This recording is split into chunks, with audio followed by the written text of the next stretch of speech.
Assalamualaikum warahmatullahi wabarakatuh.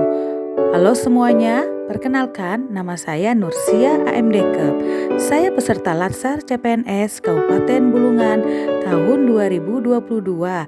Jabatan saya sebagai pelaksana terampil bidan di RSD Dr. Haji Soemarno Sostro Atmojo, golongan kedua, angkatan ke-55. Saya gelombang kedua dari kelompok 4. Di sini saya menjelaskan sedikit mengenai analisis isu dan gagasan kreatif mewujudkan smart governance. Identifikasi isu yang saya ambil di instansi saya. Pertama, kurangnya pengetahuan tentang mobilisasi dini pada ibu nifas pos operasi seksio sesar. Kedua, kurangnya kesadaran penunggu pasien dengan kebersihan ruangan. Ketiga, sulitnya membatasi jumlah penunggu pasien. Keempat, tingkat kecemasan ibu hamil yang akan dilakukan operasi seksio sesar. Kelima, kurangnya pengetahuan ibu postpartum tentang perawatan bayi baru lahir. 6. Kurangnya pengetahuan ibu postpartum tentang personal hygiene. Di sini saya akan menjelaskan fakta dari isu yang saya ambil di instansi saya. Yang pertama, kurangnya pengetahuan tentang mobilisasi dini pada ibu nifas pos operasi seksio sesar. Faktanya, banyaknya ibu pos operasi sesar yang masih takut untuk mobilisasi tahap awal. Yang kedua, kurangnya kesadaran penunggu pasien dengan kebersihan ruangan. Faktanya di sini masih banyaknya barang-barang pasien yang berkumpul dan bertumpuk di kamar pasien. Yang ketiga, sulitnya membatasi jumlah penunggu pasien. Faktanya masih banyak penunggu pasien di dalam ruangan pasien dan sekitar RS. Keempat, tingkat kecemasan ibu hamil yang akan dilakukan operasi seksio sesar.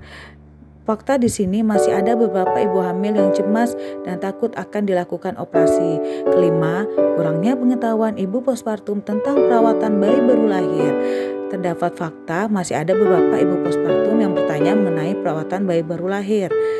Keenam, kurangnya pengetahuan ibu postpartum tentang personal hygiene. Faktanya masih ada beberapa ibu postpartum yang bertanya mengenai personal hygiene. Di sini saya akan menganalisa isu tersebut dengan menggunakan metode USG, urgent. Seberapa mendesak isu itu harus dibahas, dianalisis, dan ditindaklanjuti. Seriusness, seberapa serius suatu isu harus dibahas dikaitkan dengan akibat yang ditimbulkan. Growth, seberapa besar kemungkinan memburuknya isu tersebut jika tidak ditangani segera. Berdasarkan analisa permasalahan menggunakan metode USG dapat diperoleh prioritas permasalahan di sini, yaitu kurangnya pengetahuan tentang mobilisasi dini pada ibu nifas pos operasi seksio sesar. Hal ini dapat dilihat dari skor terbesar. Selanjutnya, masalah tersebut saya analisis menggunakan metode Fishbone. Di sini saya menemukan 4 faktor masalah yang menyebabkan kurangnya pengetahuan tentang mobilisasi dini pada ibu nifas pos operasi seksio sesar. Faktor pertama, manusia, kurangnya pengetahuan.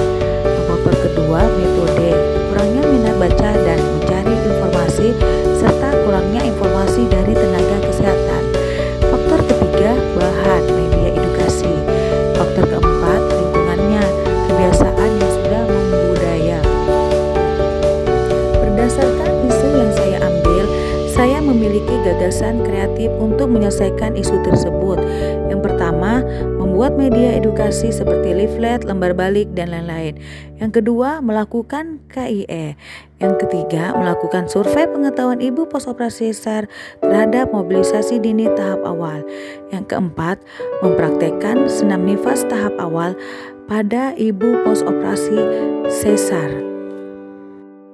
Sekian penjelasan dari saya mengenai analisis isu dan gagasan kreatif mewujudkan smart governance. Semoga apa yang saya sampaikan dapat bermanfaat bagi kita semua. Terima kasih. Wassalamualaikum